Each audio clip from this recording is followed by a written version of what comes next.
Good morning, Cebu. Good morning, Tibok Kalibutan.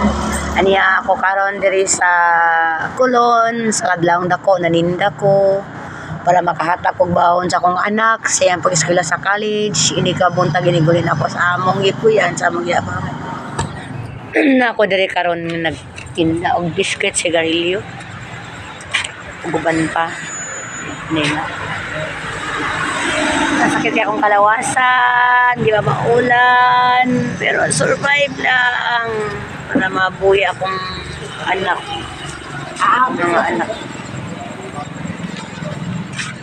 Nanggamot lang, laban lang.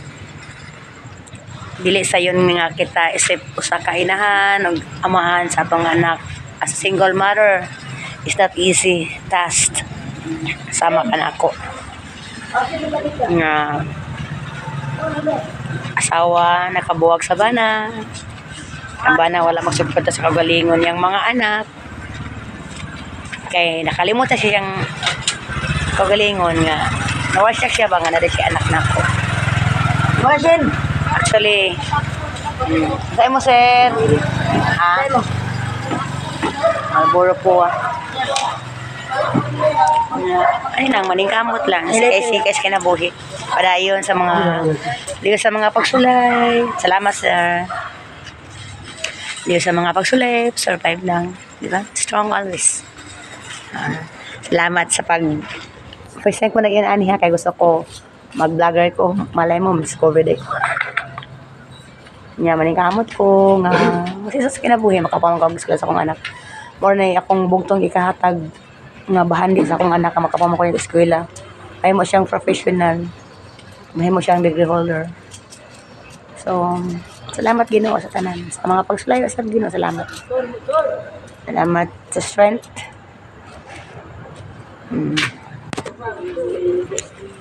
Mingaw ang panahon. Pero manya lang, bisa ginagmay tuod. Pero na mag-apoy na malit, balag ginagmay, basta kanunay nga nakuan ay na malit ngunaan nila ni siya pero mugidan siya makahata makapat ko bugas sudan ang babawon pa ko sa akong anak na eskwela o college. Salamat guys, thank you for watching. Today sa February 13 na sa ilang Tagnoy ang may tiputi.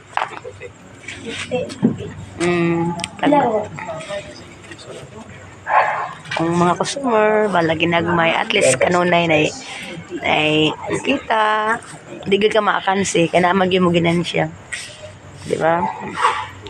At least aning kamot ko sa tinarong nga pamaagi, di ba?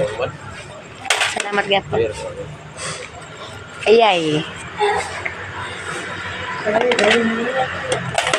Akong customer. Ako na siya, foreigner. Foreigner ko to. Di ba siya may tigrit? Salamat. Thank you for watching.